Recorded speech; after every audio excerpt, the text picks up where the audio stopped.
Hello দর্শক, আসসালামু আলাইকুম। প্রতিদিনের মতো আজকে আমি আবারও চলে এসেছি আপনাদের সামনে। তো দর্শক, আজকে দেখাবো মরিচ গাছের বিভিন্ন রোগ নিয়ে কথা বলবো। তো দর্শক, চলুন শুরু করা যাক। তো দর্শক, আপনি যদি আমার এই চ্যানেলের নতুন দর্শক হয়ে থাকেন তাহলে অবশ্যই এই চ্যানেলটিকে সাবস্ক্রাইব করে দিবেন এবং পাশে থাকা বেল আইকনটি বাজিয়ে দেবেন যেন সবার আগে আমাদের চ্যানেলের নতুন ভিডিও আপনার ফোনে পৌঁছে যায়। তো দর্শক, চলুন শুরু করা যাক। দর্শক, দেখতে পাচ্ছেন এটা একটি মরিচের জমি।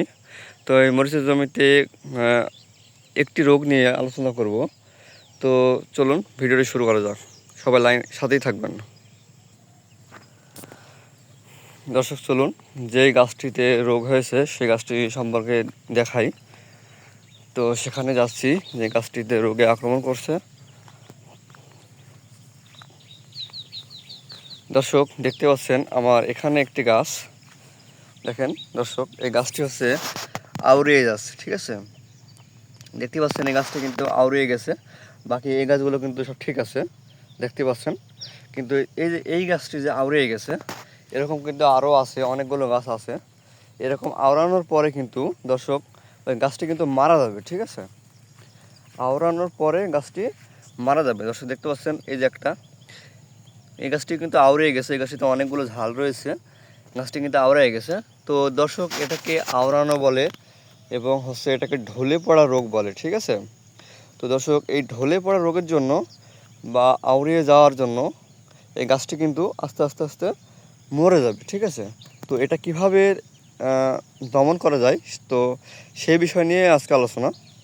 তো দর্শক, এরকম রোগ যদি আপনাদের মরিচের জমিতে থেকে থাকে তাহলে অবশ্যই আমি যে 3টা মেডিসিনের নাম বলবো, তো এই 3টা মেডিসিন আপনারা যে কোনো দোকান থেকে বা কীটনাশকের দোকান থেকে সংগ্রহ করবেন। সংগ্রহ করার পরে সেটা আপনি নিয়ম মতো বা আপনার যেটা নিয়ম দেওয়া আছে কীভাবে স্প্রে করতে হবে সেভাবে স্প্রে করবেন, ঠিক আছে। তো দর্শক, এরকম রোগ যদি আপনাদের জমিতে দেখা যায় তাহলে অবশ্যই আমি যেটার নাম বলছি সেটা হচ্ছে, আপনারা দর্শক এটা লিখে রাখবেন দরকার হইলে। প্রথম যেটা বলবো সেটা হচ্ছে বায়ো এলিন। দর্শক, বায়ো এলিন হচ্ছে একটি বোতল। এই বোতলটি আপনি যে কোনো কীটনাশকের দোকানে পাবেন, নাম হচ্ছে বায়ো এলিন। এবং আরেকটি নাম, সেটা হলো বায়ো ব্লাস্ট। দর্শক, বায়ো ব্লাস্ট এবং বায়ো এলিন এই দুইটা মিশ্রণ করে আপনি আপনার জমিতে স্প্রে করবেন, ঠিক আছে। আপনি আপনার জমিতে স্প্রে করবেন। স্প্রে করার প্রথম দিন স্প্রে করার পরে আপনি তৃতীয় দিন আবার এগেইন স্প্রে করবেন, ঠিক আছে। প্রথম দিন স্প্রে করবেন এবং আবার তৃতীয় দিন স্প্রে করবেন, ঠিক আছে। তৃতীয় দিন যখন স্প্রে করবেন তখন প্রথম দিন এবং তৃতীয় দিন, এই প্রথম এবং তৃতীয় এর মাঝখানে দ্বিতীয় দিনে আপনি একটি হিউমিক অ্যাসিড স্প্রে করবেন, ঠিক আছে। Humic acid. তো দর্শক, এই হিউমিক অ্যাসিডও আপনি কীটনাশকের দোকান থেকে পেয়ে যাবেন, ঠিক আছে। প্রথমে বলেছি বায়ো এলিয়েন, এটি একটি বোতল। বায়ো ব্লাস্ট, এটি এক ধরনের ফাতা। এরপরে আপনি দ্বিতীয় দিন স্প্রে করবেন হিউমিক অ্যাসিড, এটি একটি ছত্রাকজনিত।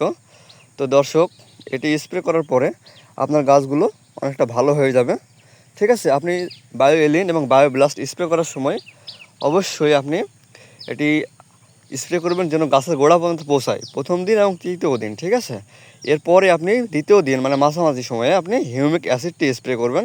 তাহলে দেখবেন পরপর কয়েকদিন স্প্রে করার পরে আপনার এটা জমিতে সেরে যাবে, ঠিক আছে। তো দর্শক, এই ছিল আজকের এই ভিডিও। তো সবাই ভালো থাকবেন, সুস্থ থাকবেন। নতুন নতুন ভিডিওগুলো পেতে অবশ্যই আমাদের এই চ্যানেলটিকে সাবস্ক্রাইব করে রাখবেন। যে কোনো সমস্যা সমাধানের জন্য অবশ্যই আমাদেরকে জানাবেন। তো কমেন্ট বক্সে কমেন্ট করবেন। তো ঠিক আছে ভিউয়ার্স, আজকে এই পর্যন্ত। সবাই ভালো থাকবেন, সুস্থ থাকবেন। আসসালামু আলাইকুম।